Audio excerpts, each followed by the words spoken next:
ក្រោយរៀងទឹកអស់500ឆ្នាំអាញាធរជាតិអប្សរាបានស្ដារប្រព័ន្ធទឹកឡើងវិញនៅតំបន់អង្គរ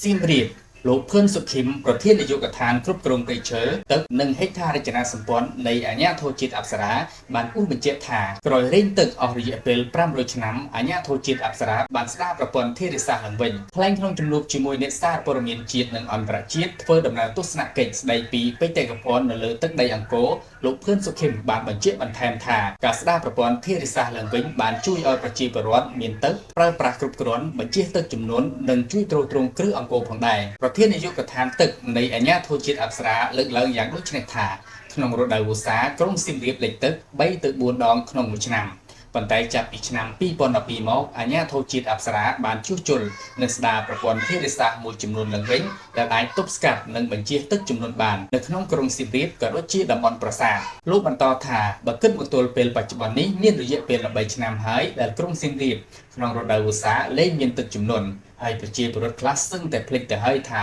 ខេត្តសៀមរាបពីមុនជួបប្រទះនឹងទឹកជំនន់ដែលនាំឲ្យមានផលប៉ះពាល់ធ្ងន់ធ្ងរដល់ប្រជាពលរដ្ឋនិងប្រាង្គប្រាសាទបើតាមលោកភឿនសុខីមការស្ដារឡើងវិញគឺធ្វើតាមលំនាំផ្លូវទឹកបុរាណដែលមានស្រាប់លោកបន្តថាដោយយោងតាមការស្រាវជ្រាវរបស់អ្នកជំនាញទឹកនៅតំបន់អង្គរពិតជាមានសារៈសំខាន់ខ្លាំងមិនត្រឹមតែសម្រាប់ប្រើប្រាស់ប្រចាំថ្ងៃនិងដោះដូរទឹកជំនន់នោះទេពលគឺអាចទ្រទ្រង់ប្រាសាទធំៗដែលជាសម្បត្តិបេតិកភណ្ឌជាតិបានផងដែរប្រាសាទធំៗនៅតំបន់អង្គរបានកសាងឡើងដោយស្រទាប់ខ្សាច់ដូច្នេះទាមទារឲ្យមានប្រព័ន្ធទឹកនៅខាងក្រោមដើម្បីពង្រឹងគ្រឹះប្រាសាទឲ្យរឹងមាំដងសីតេហាប់ណែនព្រោះប្រាសាទមានអាយុកាលរាប់ពាន់ឆ្នាំនិងមានទម្ងន់រាប់ពាន់តោនដែលបណ្ដាលឲ្យប្រាសាទងាយទ្រុឌទ្រោមបើគ្មានប្រព័ន្ធធារាសាស្ត្រនេះបើយោងតាមការបញ្ជាក់របស់លោកភឿនសុខីមប្រធាននាយកដ្ឋានទឹកនៃអាជ្ញាធរជាតិអប្សរាអះអាងថាតាំងពីឆ្នាំ2012រហូតមកដល់ឆ្នាំ